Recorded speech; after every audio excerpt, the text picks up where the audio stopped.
अस्सलामुअलैकुम अज़ीज़ तुलबा, उम्मीद है आप सब खैरियत से होंगे। जैसे कि आपको पता है कि पूरे वीक का सम अप लेक्चर आपके लिए प्रिपेयर किया गया है ताकि आपके टेस्ट की प्रिपरेशन अच्छे अंदाज से हो सके। इस लेक्चर के अंदर आपको चंद एक इम्पोर्टेंट शॉर्ट और चंद एक इम्पोर्टेंट लॉन्ग मेंशन किए गए हैं ताकि आप उन्हें तैयार करके अपने टेस्ट की तैयारी अच्छे अंदाज से कर सकें।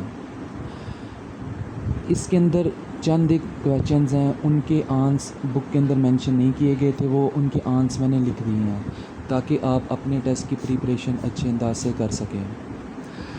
सबसे पहले हमारे पास सवाल है, explain the importance of breaking down a problem into smaller component. जैसे कि आपको पता है हमने आर्टिकल पढ़ा था डायनामिक प्रोग्रामिंग। इसके अंदर था हमने अपनी प्रॉब्लम को छोटी सब प्रॉब्लम्स में डिवाइड करना है। जब हम सब प्रॉब्लम्स में डिवाइड करेंगे आपको पता है सॉल्यूशन इजीली हम फाइंड कर सकते हैं। यही इसका सॉल्यूशन है। Breaking down a problem into smaller component is important step in algorithm thinking.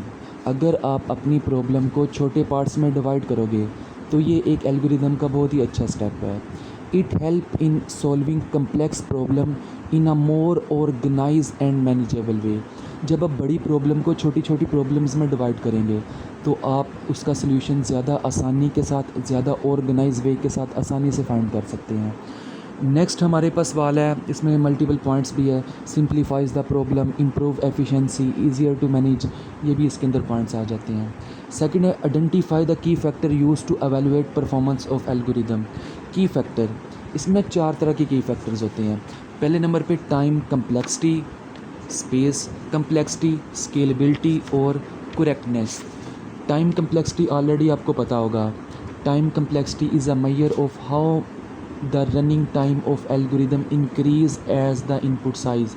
जैसे जैसे हम इनपुट साइज़ इंक्रीज़ करेंगे उस एल्गोरिदम को हल करने के लिए जितना टाइम लगेगा उसे हम कहेंगे टाइम कम्प्लेक्सिटी।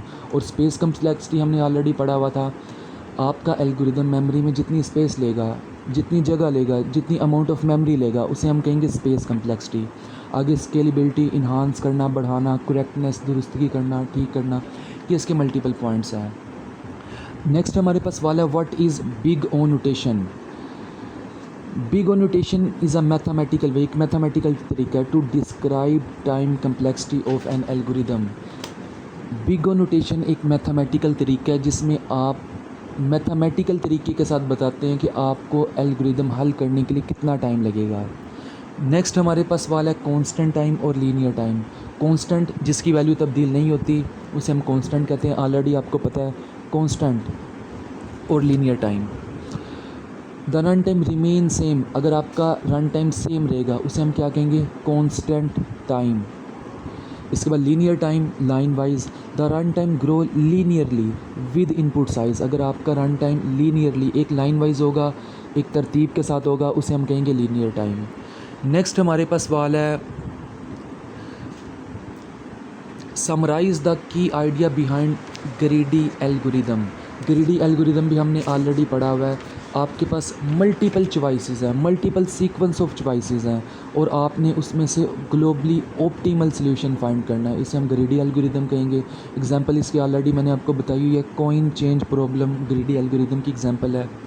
नेक्स्ट हमारे पास सवाल है, डायनामिक प्रोग्रामिंग। ये भी क्वेश्चन नंबर 1 में थोड़ा सा एक्सप्लेन मैंने आपको किया है। डायनामिक प्रोग्रामिंग, अगर आप अपनी प्रॉब्लम को सब प्रॉब्लम्स में डिवाइड करेंगे, अगर आप अपनी प्रॉब्लम को सब प्रॉब्लम्स में डिवाइड करेंगे तो इसे हम कहेंगे डायनामिक प्रॉब्लम्स, ताकि आप रिडंडेंट कैलकुलेशन, डुप्लीकेशन से बचा जा सके। और फेबिकोनी सीक्वेंस इसकी डायनामिक प्रोग्रामिंग की एग्जांपल है। नेक्स्ट हमारे पास वाला है बैक ट्रैकिंग। इसमें आपने अगर कोई भी सॉल्यूशन फाइंड करना है, you can build a solution by step. आप अपने स्टेप बाय स्टेप सॉल्यूशन को फाइंड करना है। एग्जांपल बुक में मेंशन की हुई है, if you find a path that is particular path does not lead. और इसमें मल्टीपल एग्जांपल्स हैं। गूगल मैप, अगर आपने बैकवर्ड जाना है तो आप कौन कौन से रूट इस्तेमाल करोगे, ये सारे बैक ट्रैकिंग में आ जाएगा।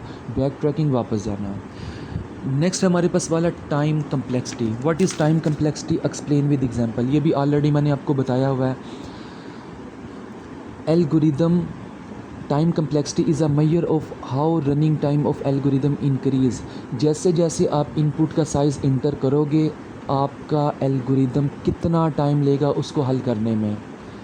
जैसे जैसे इनपुट आपकी इंक्रीज़ होगी, डाटा इंक्रीज़ होगा, एल्गोरिदम को हल करने में टाइम भी उतना ही ज़्यादा लगेगा। फॉर एग्ज़ाम्पल हमारे पास ना लिस्ट ऑफ नंबर है, हमने उन्हें सॉर्ट करना है। जितनी बड़ी हमारे पास लिस्ट होगी उतना हमें ज़्यादा टाइम लगेगा, जितनी छोटी लिस्ट होगी उतना कम टाइम लगेगा। नेक्स्ट हमारे पास सवाल है एडवांटेज ऑफ ये हो गया है लॉगरिथमेटिक टाइम विद एग्जांपल और quadratic time with example. Logarithmic time क्या होता है? The run time grow logarithmically meaning increase very slowly relative to input size. आपका रन टाइम स्लोली आहिस्ता आहिस्ता इंक्रीज़ करेगा। फॉर एग्ज़ाम्पल आपने बुक में एग्ज़ाम्पल मेंशन की हुई है, आपने 1 से लेकर 100 के दरमियान कोई भी नंबर गैस करना है। आपने सिंपल येस या नो में सवाल करना है। नंबर 50 से अबव है, 50 से बिलो है, 75 से अबव है, 75 से बिलो है, ताकि उस नंबर को गैस किया जा सके। आपका रन टाइम स्लोली स्लोली आहिस्ता आहिस्ता इंक्रीज़ करेगा। नेक्स्ट हमारे पास सवाल है क्वाड्रेटिक टाइम। इसमें रन टाइम हमारा स्क्वायर ऑफ इनपुट इंक्रीज़ होगा।